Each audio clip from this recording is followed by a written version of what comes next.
Muy buenos días, damas y caballeros. Mi nombre es Julián Bernal. Es un honor tenerlos en este podcast del día de hoy.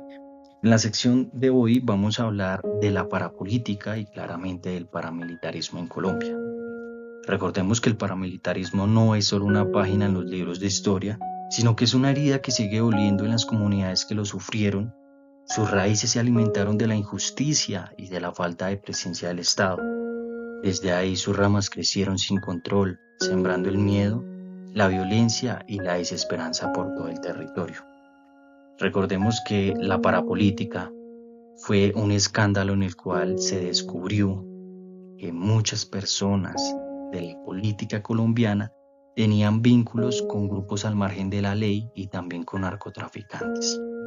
Continuemos para escuchar esta clara historia que aún nos duele en toda Colombia.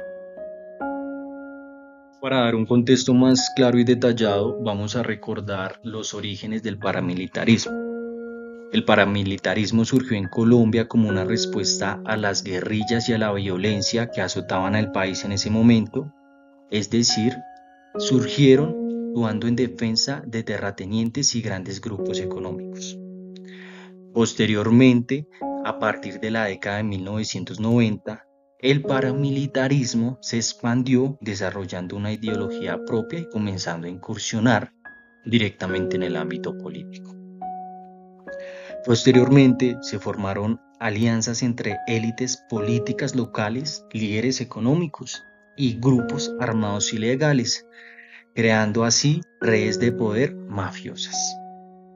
Continuemos para seguir entendiendo por qué la parapolítica fue un debate y adicionalmente por qué generó tantas dudas y tanta intriga en el pueblo colombiano. Una vez explicado el origen del paramilitarismo en Colombia, ahora podemos hablar de la parapolítica. Como les comentaba hace unos minutos, el paramilitarismo se da en 1990, sin embargo la parapolítica se da a inicios de los 2000. Y la pregunta es, ¿qué es la parapolítica? Porque fue un tema que generó tanta controversia no solo en Colombia, sino a nivel global. La parapolítica claramente fue un episodio en el cual se descubrió que muchos paramilitares y narcotraficantes tenían nexos con funcionarios políticos de Colombia. Entonces, estamos hablando de que existían como tal nexos en los cuales los grupos armados ilegales de Colombia y los narcotraficantes tenían muchos beneficios. Por ejemplo, uno de los principales y más recordados es el tema de que el Estado no interviniera en las regiones en las cuales ellos tenían el control. Recordemos que en la época de los 2000, lastimosamente, nuestra Colombia derramaba sangre. Era una época en la cual existían muchas masacres, muchos asesinatos, muchas expropiaciones de terrenos. Y adicionalmente, era una época en la cual el narcotráfico estaba en su mayor crecimiento. Por eso mismo, estos grupos armados y narcotraficantes tenían y querían buscar esa salvación. Uno de los objetivos iniciales es el poder político y control territorial. Como lo decía hace unos minutos, estos grupos ya tenían zonas en las cuales tenían su monopolio y lo que buscaban al tener un nexo con la política colombiana era garantizar su permanencia de estos monopolios en regiones específicas. Por otra parte, otro de sus objetivos también era legitimar sus acciones.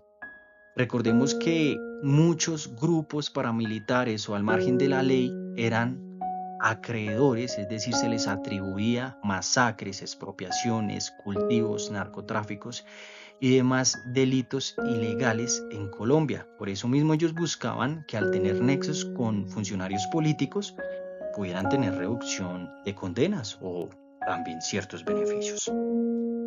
Por otra parte, también buscaban penetrar lo que era la infraestructura política de Colombia para poder controlar sus recursos económicos y políticos.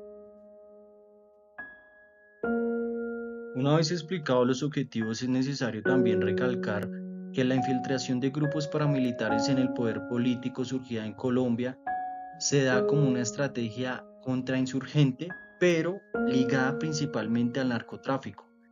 En este caso es necesario nombrar actores claves que incluyen grupos paramilitares como las AUC nombrados anteriormente, pero también es necesario resaltar nombres de narcotraficantes populares como el señor Rodríguez Gacha.